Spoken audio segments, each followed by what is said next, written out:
Hello friend, I am doctor Harshad Rawal, MD homeopaths. और आज की वीडियो श्रृंखला में हम देखेंगे और जानेंगे सीओपीडी। तो सीओपीडी का क्या फुल फॉर्म है? तो क्रॉनिक ऑब्स्ट्रक्टिव पल्मोनरी डिजीज। तो ये क्या है, उसका क्या है साइन एंड सिम्टम्स, उसको कौन से कॉज से होता है, कौन सी एज के होता है, और इसकी क्या होम मेडिसिन है, और इसके लिए क्या एक्यूप्रेशर के कौन से पॉइंट से आप थोड़ा रिलीज कर सकते हैं, और इसकी क्या होम्योपैथिक मेडिसिन है। मित्रों, हमने देखा होगा कि जो बड़े बड़े सिटी में अभी इतना पॉल्यूशन बढ़ गया है क्योंकि इको जो हमारा सिस्टम है इम्बैलेंस हो गया है। कि बड़े सिटी में लोग इतना आ गया है, व्हीकल की पॉपुलेशन भी बढ़ गई है, पब्लिक का भी पॉपुलेशन बढ़ गया है। इसके लिए एनवायरनमेंट के लिए जो भी उनके रहने के लिए बड़ा बिल्डिंग बनाने के लिए जो झाड़ पौधे होते हैं उसको काट के लोग कंक्रीट जंगल बना दिया है। इसकी वजह से जो हमारी हवा साफ नहीं रहती है और हवा में इतना पॉइजन छोड़ता है तो हमारे को कई लंग्स के डिजीज़ हो जाते हैं। तो आपने देखा होगा कि 8 से 10 व्यक्ति में देखो तो एक फेफड़े की बहुत बीमारी हो जाती है, किसको अस्थमा हो जाता है, किसको सर्दी का प्रॉब्लम रहता है, किसी को गले का प्रॉब्लम रहता है, किसी को कफ और अस्थमा का प्रॉब्लम हो जाता है, एलर्जी ब्रोंकियल अस्थमा, किसी को लंग्स फाइब्रोसिस हो जाता है, लंग्स का कैंसर भी हो जाता है। ऐसे ही डिजीज आज डिस्कस करेंगे, क्रॉनिक ऑब्स्ट्रक्टिव पल्मोनरी डिजीज। तो ये डिजीज इतना खराब है कि इसमें आधुनिक साइंस में कोई दवा नहीं है। क्योंकि जब हम सांस लेते हैं तो सांस के द्वारा जो हवा फेफड़े में जाती है और फेफड़े में छोटे छोटे एल्वियो होती है, ये एल्वियो इंटर एक्सचेंज करता है कि हमारा खून में जो भी कार्बन डाइऑक्साइड है वो सोच लेता है और बाहर हवा में से जो ऑक्सीजन लिया है वो ब्लड में छोड़ता है। ऐसे तरह हमारा ब्लड मैकेनिज्म्स होता है और ब्लड का प्योरिफिकेशन होता है और हमारी जिंदगी चलता है। पर मित्रों, हमारी जो हवा में जहरीली हो तो शरीर हमारा धीरे धीरे इम्यूनिटी लॉस कर देता है। तो हमारा शरीर में ऑक्सीजन की मात्रा बढ़ना चाहिए तो नहीं होता है और धीरे धीरे ऑक्सीजन की कमी की वजह से हमको बहुत सारे रोग हो जाते हैं। इसकी वजह से हमारा जो इंटेस्टिनल टिश्यू होता है, जो एक्सचेंज करने का जो सेल्स होता है, ये वीक पड़ जाता है। तो वो कैरिंग कैपेसिटी ऑक्सीजन की ज़्यादा नहीं ले सकते, तो उसको लेने के लिए दर्दी को लंबी लंबी सांस लेना पड़ता है। तो धीरे धीरे जो वो नर्वाइन सिस्टम भी कंट्रोल नहीं कर पाता है, तो इसकी वजह से हमको सीओपीडी नाम का रोग हो जाता है। मित्रों, सीओपीडी 2 प्रकार के होते हैं, acute COPD and chronic COPD. Acute COPD कई बार होता है कि भाई हमको सर्दी हो गया, खांसी हो गया और सांस सो जाता है थोड़ा टाइम में और ठीक भी हो जाता है, तो इसको एक्यूट सीओपीडी बोलते हैं। एक्यूट सीओपीडी में दर्दी को मालूम नहीं पड़ता है कि उसको ऑब्स्ट्रक्टिव डिजीज हो गया है। ये तो एलोपैथिक दवा में जाएगा, इसमें वो तो दवा आपको एंटीबायोटिक देगा, एंटी इन्फ्लेमेटरी दवा देगा, एंटी ब्रोंकोडायलेटर का पंप देगा और कई बार नहीं मिलता है तो लॉन्ग टर्म उसको स्टीरॉयड भी दिया जाता है।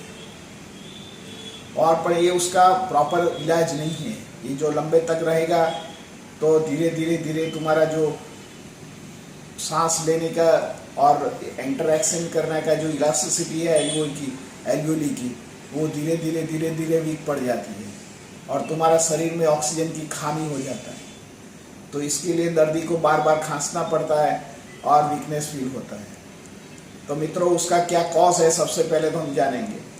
तो सबसे पहले तो हम देखेगा कि जो हवा में पॉल्यूशन ज़्यादा है और हवा में सिलिकोसिस ज़्यादा प्रकार के होते हैं, पॉइजनस हवा होती है, कार्बन डाइऑक्साइड का प्रमाण ज़्यादा होता है और वही एरिया में रहने से और गीच बस्ती में रहने से, पॉल्यूशन बढ़ने से ये सीओपीडी हो जाता है। तो एक तो जहरीली आवाज़ सबसे पहले है। दूसरी कारण जो हम स्मोकिंग करते हैं, कई बार टोबैको ज़्यादा कंज्यूम करते हैं, इसके लिए भी हो जाता है। तीसरी बार आपका कोई मेडिकेशन चलता हो और रेडिएशन कैंसर जन्य कोई रोग हो और आपने ज़्यादा रेडिएशन और कैंसर जन्य कोई दवा लिया होता है तो उसकी साइड इफ़ेक्ट्स में भी आपको सीओपीडी हो जाता है। थर्ड थिंग, आप कोई ऐसे एरिया में काम करते हो, सपोज आप कोई खेडूत हो और खेत काम करता है, तो खेती में ज़्यादातर सिलिका, छोटे छोटे सिलिका उड़ती है और नाक में जाता है, तो क्रॉनिक जाने से अंदर की एल्वियोले में वो एक जात का वो अंदर कंसोलिडिफाइड हो जाता है, स्टीफ हो जाता है।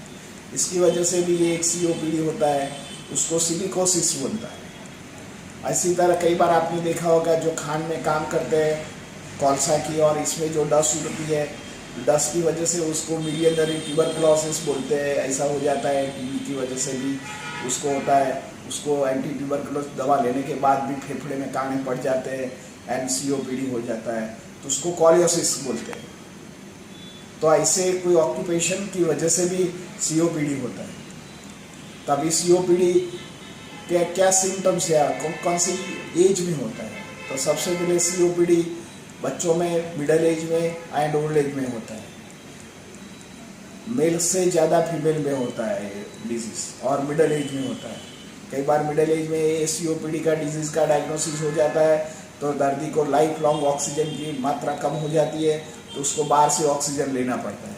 वो बिना ऑक्सीजन रह ही नहीं पाता है, उसको बार बार ऑक्सीजन का सिलेंडर साथ में रखना पड़ता है। जो ऑक्सीजन नहीं मिलता है तो उसको हॉस्पिटल में एडमिट करना पड़ता है, क्योंकि उसके लिए लाइफ का जोखिम बढ़ जाता है। तो इसके लिए जिंदगी भर उसको स्टीरॉयड जन्य दबाव एंड आपको ऑक्सीजन लेना पड़ता है। तो मित्रों, ये लेने से कौन से सिम्टम्स उत्पन्न होता है वो मैं आपको जनाता हूँ। सबसे पहले तो उसको ब्रीदिंग, शॉर्ट ब्रीदिंग हो जाता है। सेकेंड थिंग, दर्दी थोड़ा भी चलने में सांस फूल जाता है, चल नहीं पाता है और पसीना पसीना हो जाता है। थर्ड थिंग, उसको बहुत वीकनेस लगता है, तुरंत उसको उसके साथ ऑक्सीजन रहना पड़ता है। इवन तो हाउस वाइफ को COPD होता है तो बहुत मुश्किल हो जाता है, घर काम नहीं कर सकती है, बाहर नहीं जा सकती है, तो उसके लिए COPD बहुत डिजीज, वेरी सीरियस डिजीज़ है, और लाइफ लॉन्ग उसको स्टीरॉयड जन्य और ऑक्सीजन जन्य कैरिंग करना पड़ता है। तो ये कई बार जेनेटिक वीकनेस की वजह से भी आपको COPD हो जाता है। आपका जो फैमिली के अंदर आपको क्रॉनिक एलर्जी ब्रोंकियल अस्थमा हो या अस्थमा या कार्डियक अस्थमा हो, तो भी ये COPD हो जाता है। कई बार आपने कोई एलर्जन, कोई दवा लेते रहते हो और लॉन्ग टाइम आपको लंग्स, इंटेस्टिनल टिश्यू वीक पड़ जाता है, तो ये COPD हो जाता है। तो COPD वाले सबसे क्या करना चाहिए? तो मैं आपको सबसे पहले तो बोलता हूँ कि आपका जो स्मोक करते हैं और टोबैको कंज्यूम करते हैं वो धीरे धीरे कम कर दो। सेकंड थिंग, आपका जो भी वजन है, वजन और हाइट के मुताबिक 10 से 15% वजन कम कर दो। थर्ड थिंग, आप कपालभाति और प्राणायाम, योगा कीजिए, इसके वजह से तुम्हारा लंग्स की कैरिंग कैपेसिटी बढ़ती है। तो आपको प्राणायाम आपके लिए बहुत बहुत लाभदायी है। प्राणायाम में कपालभाति मत कीजिए, खाली अनुलोम विलोम प्राणायाम कीजिए, तो इसके वजह से भी आपका शरीर में ऑक्सीजन कैरिंग कैपेसिटी बढ़ता है। तो हम पेशेंट को एडवाइस करते हैं कि कपालभाति मत कीजिए, अनुलोम विलोम सुबह दोपहर शाम को 1200 टाइम्स या आधा घंटे करो, तो आपका शरीर में ऑक्सीजन कैरिंग कैपेसिटी बढ़ता है। मित्रों, कोई खुराक में भी ऐसा होता है कि जिसमें हमारा ऑक्सीजन की मात्रा बढ़ती है, तो इसके लिए खुराक में आप हल्दी है और जो हम जिंजर बोलते हैं और हनी, उसको एक चम्मच मिक्स करके गर्म पानी में मिक्स करके आप लिया करो, तो आपका लंग्स में कैरिंग कैपेसिटी बढ़ता है। मित्रों, आपने देखा होगा कि जो पीपल का झाड़ है, पीपल का जो छाल होती है, ये आपने देखा होगा कि सबसे ज़्यादा ऑक्सीजन पीपल के पान में से एक्सपोज होता है। अभी आयुर्वेदिक भी मानता है कि पीपल का कोई भी चीज़, उसका छाल लो, उसका पान लो, उसको पानी में उबाल के उसको छान लो, छान के एक बॉटल में भर दो और ये पानी पियो। इसमें कॉन्सनट्रेट ऑक्सीजन होता है। तो आप जो सांस से ऑक्सीजन नहीं ले पाते हैं, तो कॉन्सेंट्रेशन ऑक्सीजन लोगे, तो इसमें आपको धीरे धीरे 5-7%, 10% नेचुरल ऑक्सीजन मिल सकता है। सेकंड थिंग मित्रों, जो भी लैफी वेजिटेबल है, लैफी वेजिटेबल मीन पत्ते वाली जो सब्जी होती है, ग्रीन होती है, तो ग्रीनिश में भी कॉन्सेंट्रेट ऑक्सीजन होता है। तो ये भी ऑक्सीजन लेफिस का उसका सूप बनाइए, उसकी सब्जी बनाइए, तो ज़्यादा मात्रा में लोगे तो शरीर में से आपको ऑक्सीजन मिलेगा। जो कॉन्सेंट्रेशन लेफिज है इसमें एक ऑक्सीजन होता ही है। आपने देखा होगा कि जो हमने पढ़ा होगा कि जो शरीर जो भी लेफिज होता है वो ग्रीनिश होता है, तो ग्रीनिश में क्या होता है, ऑक्सीजन आप ले करने की एक इंटेंसिटी होता है, तो इसमें कॉन्सेंट्रेशन ऑक्सीजन ज़्यादा होता है। तो जो COPD पेशेंट जो सूप पिए हर रोज़, पत्ते वाली सब्जी का सूप पिए तो अच्छा है। इसमें पालक है, मेथी है और जो भी पत्ते वाली है वो सब कुछ लेके आप उसका सूप बना के लो तो आपके लिए अच्छा है। तीसरा मित्रों, आप जो शरीर का जो स्किन है ये भी हमारा फेफड़ा जैसा काम करता है, तो शरीर को हर रोज़ रगड़ो। कपड़े जब भी स्नान करने जाओ तो कपड़े से बराबर साफ करो, क्योंकि शरीर के जो भी अंग है इसमें भी हवा शरीर को मिलता है, तो इससे भी हमारा शरीर का जो भी ज़रूरियात है ये भी जो सांस से अंदर नहीं जाती है, फेफड़े में एक जात का पैरालिसिस हो गया है, तो हम ऐसे तरह भी हमारा खून में ऑक्सीजन की मात्रा बढ़ा देता है। मित्रों, योगा में आपने आगे तो देखा है कि भाई कपालभाति नहीं कर सकते पर अनुलोम विलोम कर सकते हैं। इसके साथ मैं आपको 2 प्राणायाम बताता हूँ, ये प्राणायाम भी कीजिए। तो सबसे पहले शीतली प्राणायाम। तो शीतली प्राणायाम में क्या करने का है, जबान को ऐसे ही मोड़ने का है और धीरे धीरे अंदर खींचने का है। मुंह को बंद करके सांस नाक से निकालने का है। फिर से करो, नाक बंद करो और मुंह से लो और नाक से बाहर निकालो। ऐसे प्रक्रिया 10 से 15 बार करो तो आपको ऑक्सीजन बढ़ेगा। आपको लगेगा कि कैसा है ऑक्सीजन का टेस्ट। लेकिन जब आप जीभ से खींचते हो तो जीभ में आपको एक मेटेलिक टेस्ट लगेगा। ये मेटेलिक टेस्ट क्या है कि ऑक्सीजन, जो वातावरण में ऑक्सीजन है ये मुंह से हम शक करते हैं तो अमुक मात्रा में ऑक्सीजन स्टमक थ्रू बड़ा हमारा शरीर में ऑक्सीजन की मात्रा बढ़ाता है। मित्रों, चौथी कारण है दांत को बंद करके खींचिए और नाक से हवा बाहर काढ़िए, खींचिए और बाहर काढ़िए। तो मित्रों, ऐसे करने से भी हमारा शरीर में जो ऑक्सीजन को हम खाते हैं वो नाक से नहीं जाता है, ये हमारा जो इसोफेगस से स्टमक में होके भी हमको ये शरीर में एक नेचुरल ऑक्सीजन मिलता है। मित्रों, आपने कई बार कॉड लिवर ऑयल सुना होगा और फिश ऑयल भी अभी तो अमेरिका में मिलता है। तो कॉड लिवर ऑयल भी आधी चम्मच आप गर्म पानी में लीजिए तो हमारा जो ट्रैक होता है स्मूथर बन जाता है, तो इसमें से विटामिन डी और फॉलिक एसिड बनता है, तो भी हमारा शरीर में इम्यूनिटी बढ़ाता है। तो मित्रों, ये आपके लिए सबसे अच्छा है कि आप कॉड लिवर ऑयल या फिश ऑयल की कैप्सूल लीजिए और जो कॉड लिवर मिलता है तो आधा चम्मच कॉड लिवर ऑयल गर्म पानी में पीजिए। मित्रों, ओनली गर्म पानी पीने से भी आपको ऑक्सीजन कॉन्सेंट्रेशन मिलता है। COPD वाले पेशेंट को बोलते हैं कि आप गर्म पानी पीजिए।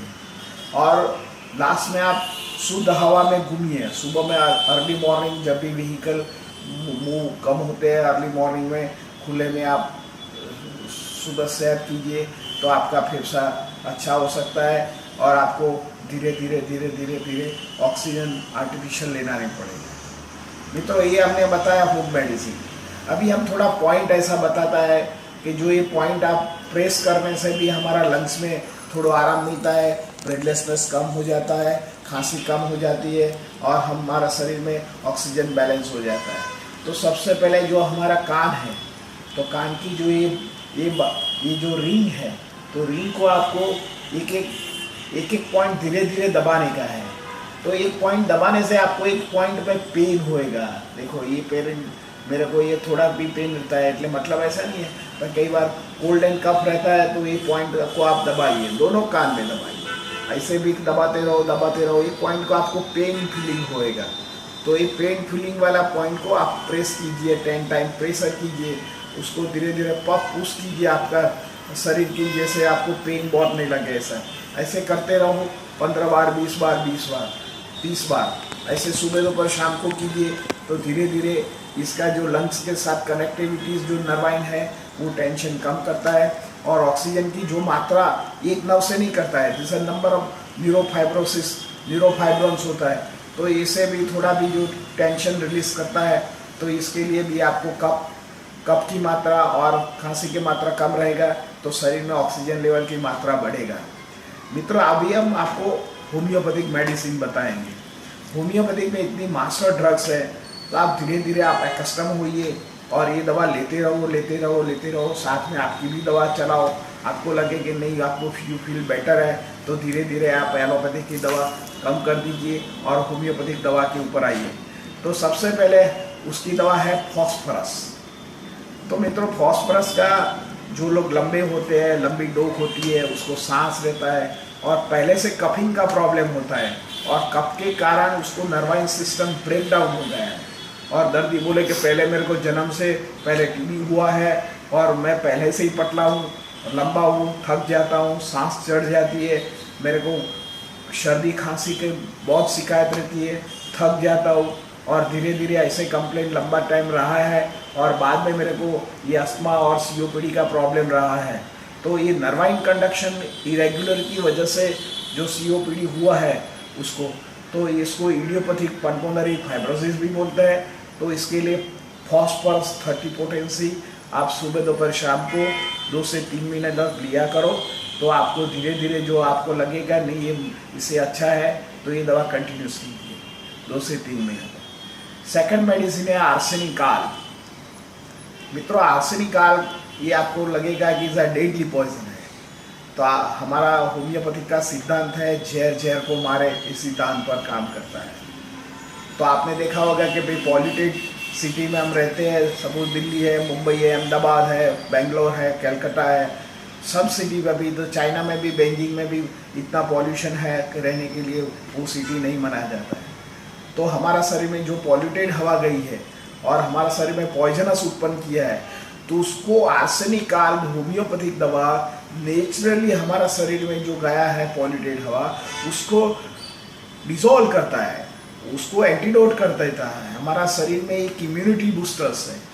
तो आप जब भी सीओपीडी और लंग्स के डिजीज में कोई सफ़र हो गए हो या अस्थमा का प्रॉब्लम हो गया हो, तो आप आर्सेनिकाल 30 पोटेंसी या आर्सेनिकाल 200 पोटेंसी सुबह शाम, पहले 30 पोटेंसी से स्टार्ट कीजिए, आपको कोई एग्रावेशन नहीं आएगा, तो आप 200 पोटेंसी सुबह शाम लीजिए, तो आपका शरीर में जो पॉइजनस गया है, पॉल्यूटेड हवा गई है, तो ये बैलेंस कर देता है और आपका जो शरीर में बैलेंस करेगा तो आपको ऑक्सीजन मात्रा भी कुदरती ग्रहण करने की क्षमता बढ़ेगी, तो आपको ऑक्सीजन लेने की ज़रूरत नहीं पड़ेगी, स्टीरॉयड जन्य दवा लेने की ज़रूरत नहीं पड़ेगी। मित्रों, थर्ड दवा है इपिकेनम।